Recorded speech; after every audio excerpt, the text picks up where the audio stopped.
स्वर्गीय रंजीत सिंह का सपना था कि किसान को भी उतना ही सम्मान मिले जितना वीर शहीद अमर जवान को मिलता है।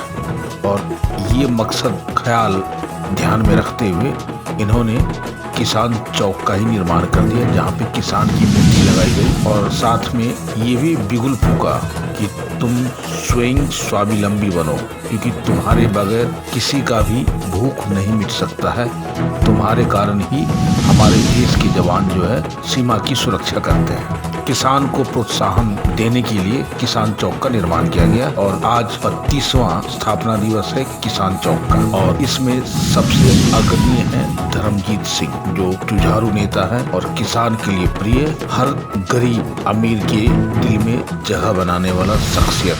ये बरबड्डा का किसान चौक है, जहाँ पे आज 32वां स्थापना दिवस जो है मनाया जा रहा है। और किसान चौक का आज 32 साल हो गया है यहाँ पे मूर्ति को लगाए हुए। और स्वर्गीय रंजीत सिंह ने इस प्रतिमा का स्थापना किया था और उससे पहले यहाँ पे किसी तरह का कोई बाईपास वगैरह नहीं था। सवाल ये उठता है कि ये प्रतिमा लगा क्यों था।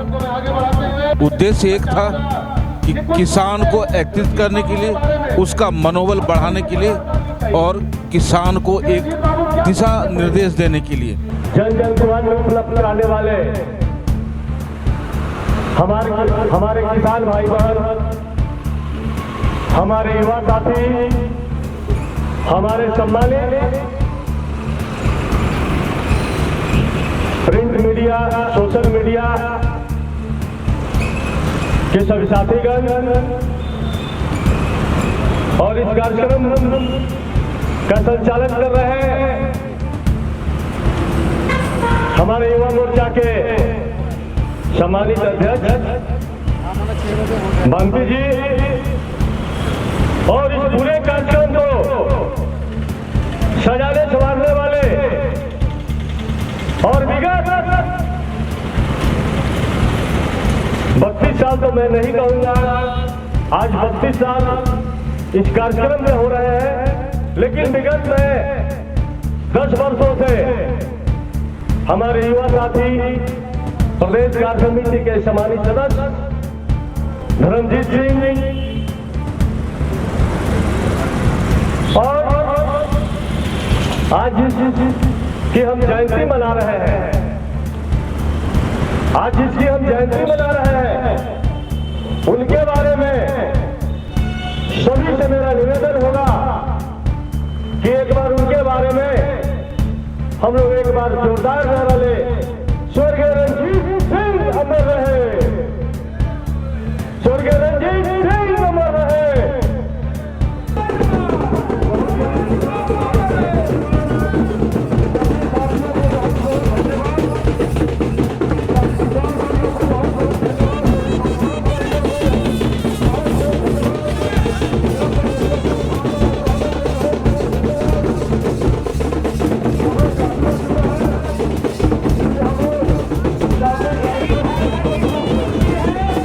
झारखंड एक राज्य बने। उस समय की परिस्थिति में स्वर्गीय रंजीत बाबू की स्थिति एक जंगल में छोटी सी चिड़िया से बड़ा कुछ नहीं था। जंगल में जब आग लग जाता है तो आप देखते बड़े बड़े शेर, हाथी, भालू सब जान बचा के भागते हैं। भागते हैं कि नहीं भागते हैं? भागते हैं। जंगल में आग लग गया, अपना जान कौन देगा?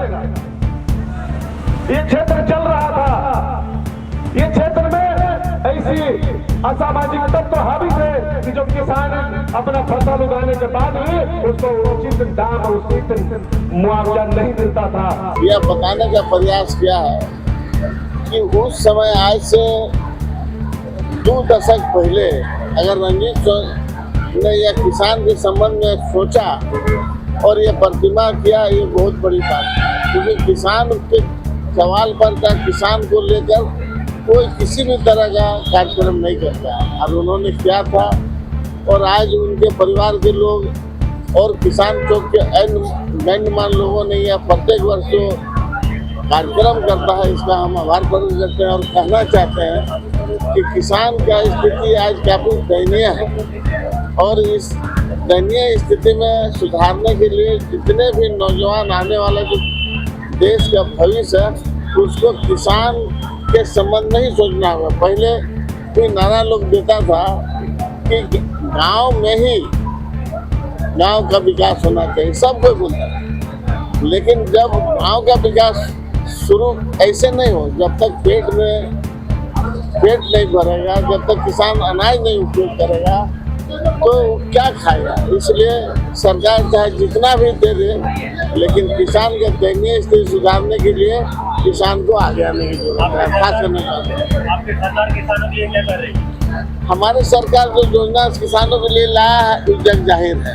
कहाँ कुछ कर रही है? आप किसान के बीच में जाइएगा तब न जानेगा किसान को जो भी सब्सिडी 75% सब्सिडी दे रहा है, 100% अनुदान पर जो है अनुसूचित जाति अनुसूचित जनजाति को हर सामान दे रहा है, लेकिन उसका जानकारी के अभाव में उसका उपयोग बहुत सारे लोग नहीं कर पाते। उसमें 16% मात्र खर्च किया आप लोग। देखिए, हम लोगों ने जो खासकर हेमंत सोरेन की सरकार है, हेमंत सोरेन की सरकार ने ऐसा बहुत सारा योजना किसानों के लिए लाया और वो अभी चल रहा है। जैसे राष्ट्रीय पाठशाला का भी कंसेप्ट लाया है, उस कंसेप्ट में भी किसानों को लाभ मिल रहा है। आप देख रहे हैं भूमि संरक्षण से तालाब, जैसे पानी में नहीं रहेगा तो लोग सिंचाई कहाँ से करेंगे। इसलिए आज भूमि संरक्षण विभाग से भी आज बड़ा बड़ा तालाब हो रहा है, चाहे वो प्राइवेट हो चाहे वो सरकार। दिल्ली में किसान आंदोलन पर बैठी हुई है।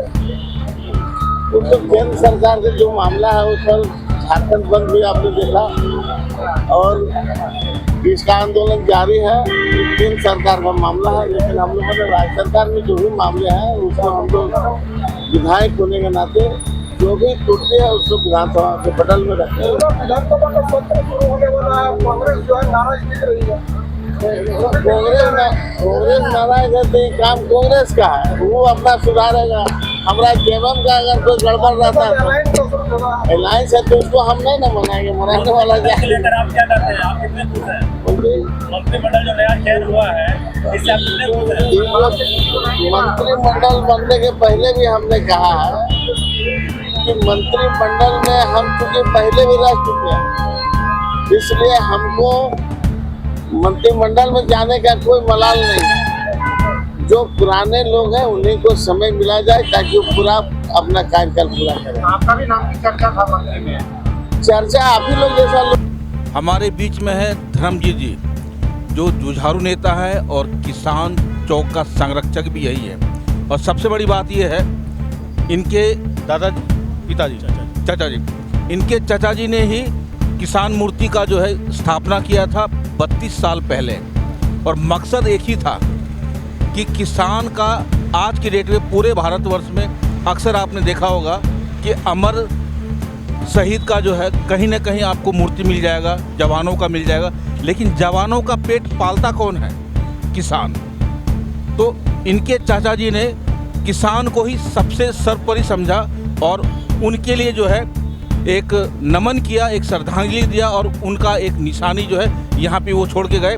और उस समय से लेकर लगातार अभी तक जो है ये इसकी स्थापना दिवस मना रहे हैं। और आज जो है स्थापना दिवस है। आइए इस उपलक्ष्य में पूछते हैं, सर एक चीज़ बताइए कि ये जो स्थापना दिवस मना रहे हैं इसका मेन उद्देश्य क्या है किसानों की?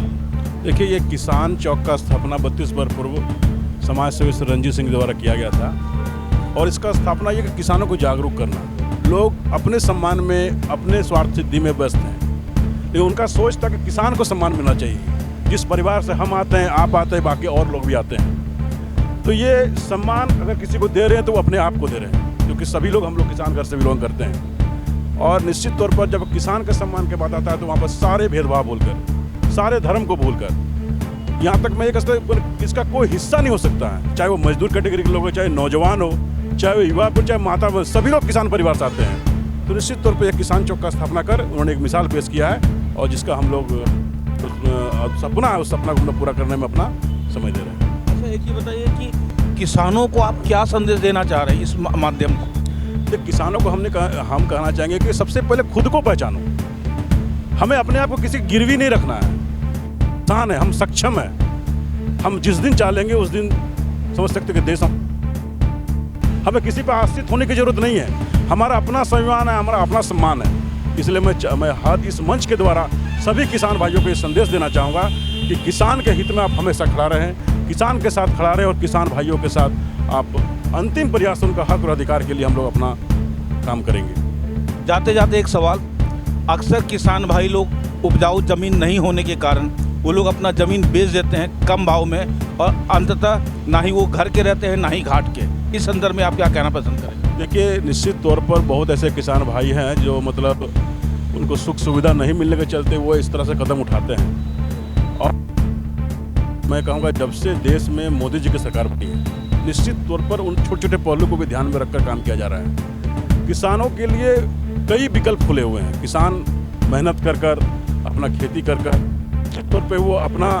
एक मतलब एक मुकाम स्थापित कर सकते हैं कि जैसे उनके किसी पर आश्रित नहीं होना पड़े। इसलिए हम किसान भाई कहेंगे कि अपने आप को पहचानो और अपने दम पर जो संघर्ष की गाथा है उस संघर्ष की गाथा को लिखने का काम कीजिए। और मैं आपका भाई किसान विकास संघ का सदस्य होने के नाते मैं सभी साथियों को कहना चाहूँगा, सभी माताओं बहनों को कहना चाहूँगा, जब भी आपको इस भाई का जरूरत पड़े मैं आपके साथ खड़ा रहने का काम करूँगा। जय जवान, जय किसान। स्वर्गीय रंजीत बाबू अमर रहे, अमर रहे। जय जवान, जय किसान, जय जवान, जय किसान। किसानों का उद्देश्य स्थापित करने के लिए ये स्थापना किया गया था। आप देख रहे हैं सब पर नजर। मैं निरंजन कृष्णा, कैमरामैन चंदू जी के साथ आप देख रहे हैं सब पर नजर। धन्यवाद।